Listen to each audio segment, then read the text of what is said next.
How long can I change before I stop being the person I was? When people talk about identity, they usually ask the question, who am I? Us humans naturally believe that there's a stable version of ourselves that exists throughout our lives. Believe that the person we were in the past, the person we are now, and the person we will become are all connected. But what happens when that connection starts to feel weaker? What happens when your interests, beliefs, emotions, and personality slowly change, and you begin to feel disconnected from the person you used to be? The fear of becoming a stranger to yourself is just not an emotional response. It is a psychological question about what actually creates identity.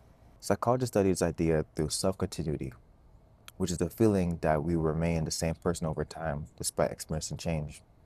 Research on the end of history illusion shows that people often recognize how much they have changed in the past, but underestimate how much they will continue changing in the future. This reveals something interesting about human psychology.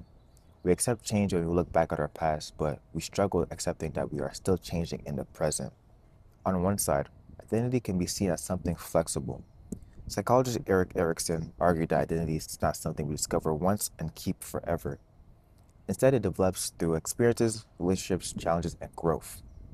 From this perspective, changing does not mean losing yourself. It means adapting. The person you were years ago had different goals, beliefs, priorities, but that does not mean that version of you disappeared. It became part of that process that created who you are now. Identity is not a fixed object, it is a story that continues being written. However, the opposite side raises a darker question. What happens when the changes are not the one we choose? What happens when parts of ourselves disappear before we are ready to let them go? Psychologists have found that memory plays a major role in how we understand ourselves. Our memories have created a connection between who we were and who we are now. But memory is not perfect. Research shows that memories can change over time, meaning even the things we use to define ourselves are not completely permanent. So if our memories change, our personalities evolve and our values shift. So what exactly is the self we are trying to protect? This connects to philosophy's oldest debates. What makes someone the same person over time? Philosopher John Locke argued that identity is strongly connected to consciousness and memory. The idea is that you are the same person because you can remember being that person. But other philosophers argue that there may not be one permanent self. Instead, we may constantly change while creating the feeling that we have always remained the same. This is where fear begins, because losing yourself does not always happen suddenly.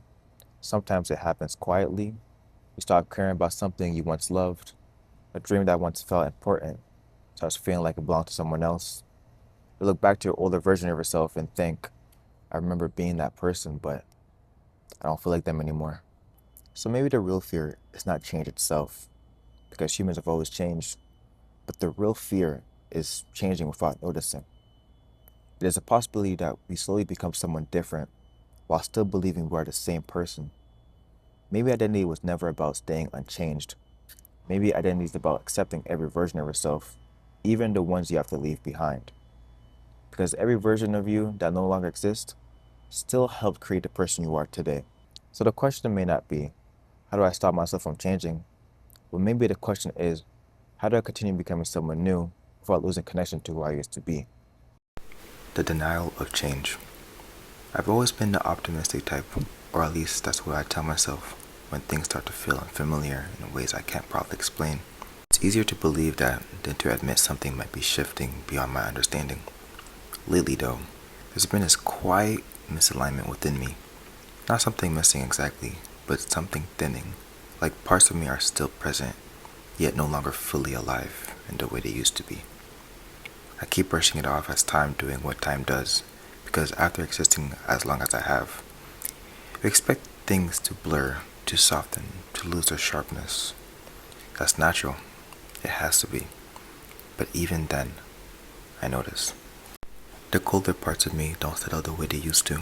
They hesitate, like they've forgotten their role, arriving too late and leaving without resistance, while the warmth lingers longer than it should, stretching itself across me until it becomes less of a comfort and more of a quiet pressure I can't shake. It doesn't hurt in any obvious way, which is what makes it easier to ignore, but there's weight to it now.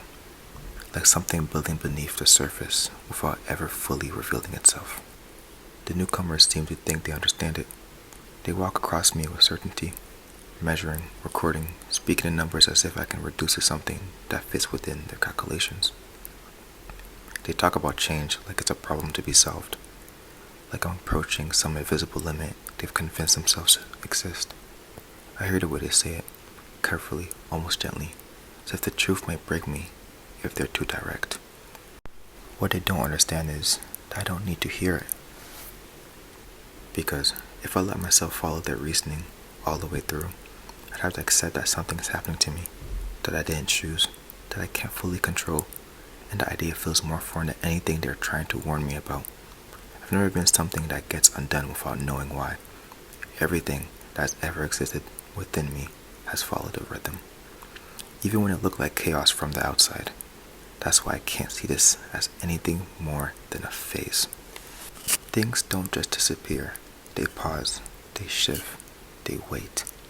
I've seen it happen too many times to believe otherwise. What feels like absence now is probably just rest. Something retreating until the conditions feel right again. That's how it's always worked, and there's no reason for that to change. Still, there are moments that I can't quite smooth over. Places that used to feel full now feel distant, like echoes that forgot how to return.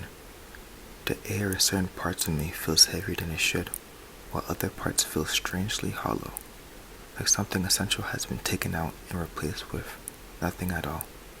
I tell myself it's temporary, that everything finds its way back eventually, but the waiting feels different this time, longer in a way that doesn't quite sit right.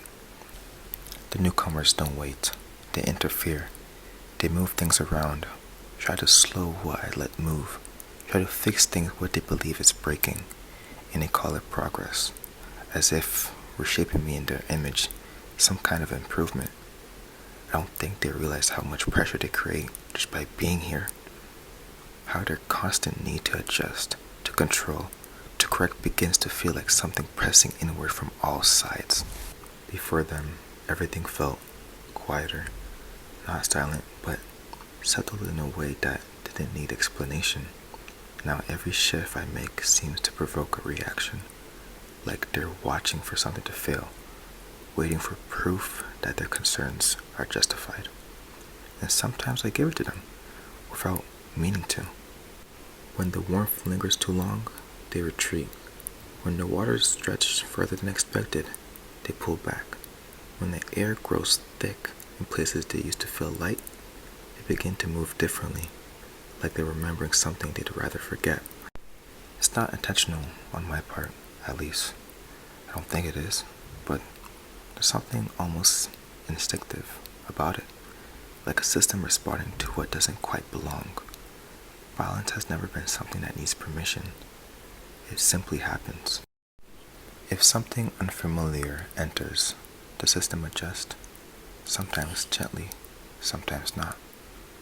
They see that as something to fear, something to fight against. But to me, it's always been the most natural thing there is. Correction doesn't come from intention, it comes from necessity. I try not to think too deeply about what that might mean now, because if I do, I start to notice patterns that don't resolve themselves the way they should. The warmth doesn't fully leave anymore, it just shifts, settling into places it never used to touch.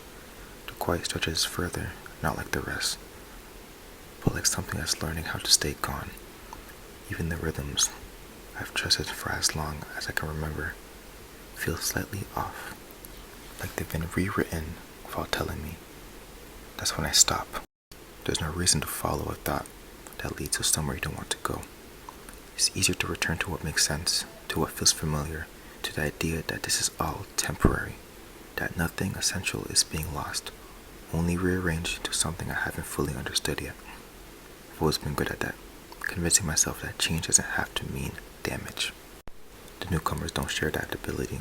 They keep track of everything, comparing what was to what is, noticing differences I choose not to hold on to. Every time they look at me, I feel like they're seeing something I'm not ready to acknowledge, something that exists just beyond the version of myself I've decided to believe in. To keep asking, when will it be too late?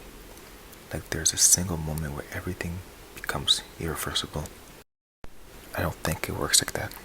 There's no clear ending, no defined point where things break all at once.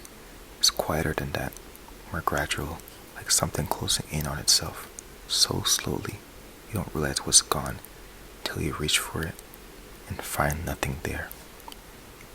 But that isn't happening. It can't be. I would know if parts of me were disappearing beyond return. I would feel it in a way that couldn't be ignored. Something undeniable, something final. Instead, there's just this faint, constant strain beneath everything now, like holding on to something I can't quite see, only to realize every so often that my grip is tightening around something that isn't there anymore. Doesn't mean anything. It's just another phase, another shift, another moment that will pass the way everything else always has. I'm still here. I've always been here. And whatever this is, whatever feels different, thinner, warmer, quieter than it should, it will settle. It has to.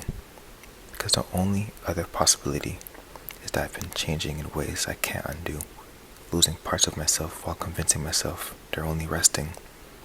And by the time I finally recognize, there won't be enough left of me to remember what I was trying to hold on to in the first place. And that doesn't feel true. So I don't believe in it. I can't.